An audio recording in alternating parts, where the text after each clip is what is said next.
Magandang araw mga kaibigan. Bigyan natin ng opinion reaction itong post ni Kipi Chu 46 minutes ago. Sabi niya, a big part of journalism is just asking the right questions. Alvin and Tourism is getting better and better at conducting interviews, asking great questions, and showing the power of citizen journalism. So, isinare ni Kipi Chu, napakagandang interview ni Alvin and Tourism kay Senator Amy Marcos na nasa The Hague, Netherlands. Ngayon, dito ko napag-alaman na may napakagandang Senate bill na pinail ni Senator Amy. President Rodrigo Roa Duterte Bill. So ano itong bill tungkol kay PRRD? Okay, pakinggan natin ha. Ang galing. Salamat Kipi Chu and Alvin and Tourism.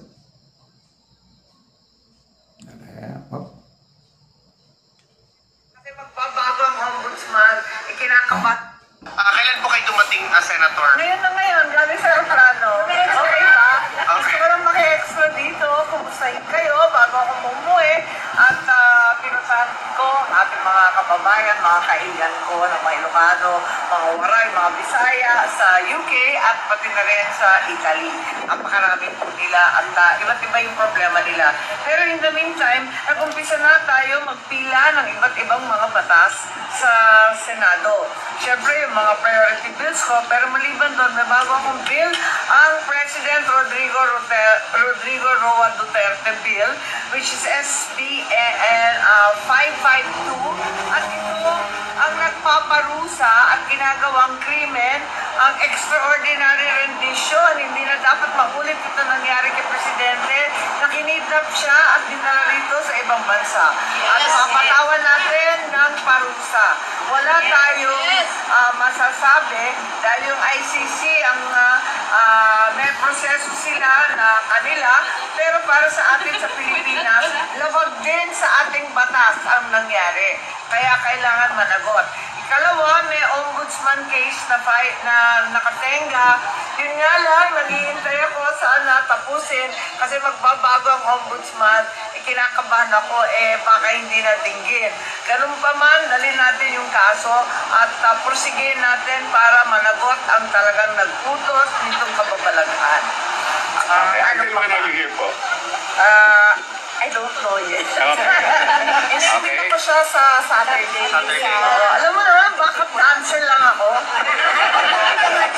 Kanina, hindi ko na binanggit sa inyo, napag-usapan namin sa loob ni Pangulong Duterte, si Senator Amy.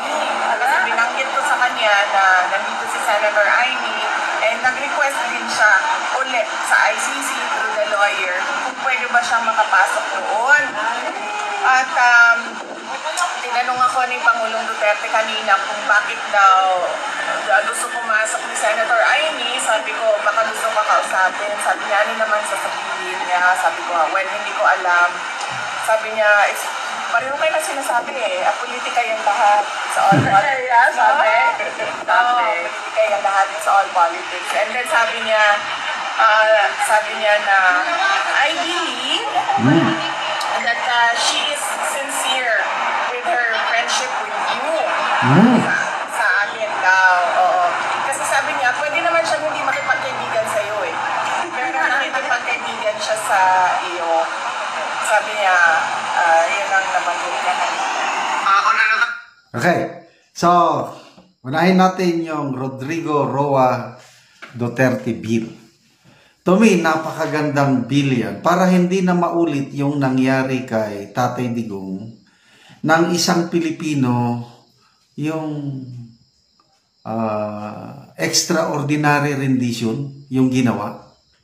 Papatungan ng parusa kung ma-approve ang bill na ito sa mga susunod pang panahon. Kung may isang Pilipino na gawan nila ng katulad kay Tatay Digong, ay may parusa. So, hindi nabanggit kung anong klaseng parusa. At least, this is a good start. Para wala nang susunod pa kay Tatay Digong. Kasi kung nagawa nila sa isang dating presidente, how much more sa ordinaryong Pilipino na katulad natin. So, good job po, Senator Amy. Sana mag-prosper. Sana maisakabatas ang bill na ito para wala ng extraordinary rendition na mangyayari. Okay. Pangalawa, yung gustong-gustong bisitahin talaga ni Senator Amy si PRRD sa loob. Pangalawang beses niya nang nagpunta dyan sa Netherlands, nung una hindi niya nakausap si PRRD dahil hindi pumayag ang ICC. So makulit itong Senator Amy, nag-apply ulit. I don't know kung ma-approve ba yan o hindi. Depende sa ICC.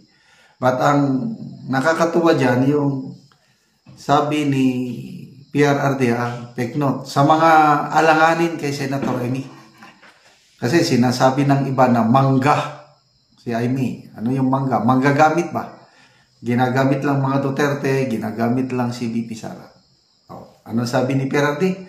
I believe Amy is sincere sa pakikipagkaibigan sa iyo kay VP Sara. At si VP Sara naman, tignan nyo, halos magkasama sila sa lahat ng hindi sila tunay na BFF.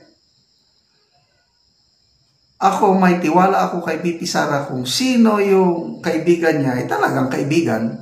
Hindi naman siya makikipagkaibigan sa hindi mabuting kaibigan.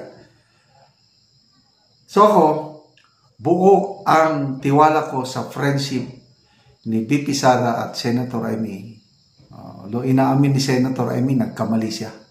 Yung nangyari nung 2022 na nabuo ang unity team dahil kay Senator Amy, inamin, humingi ng pasaylo o humingi ng patawad si Senator Amy kay VP Sara dahil sa unity team. At pinatawad naman siya ni VP Sara. Hindi ko alam na ganyan ang mangyari, sabi niya.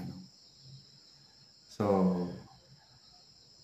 salamat Senator Amy sa iyong pagpupursigi na tulungan si PRRD, tulungan si VP Sara. So, may iba pang sinabi, kailang isang topic ko na lang yun, yung tungkol sa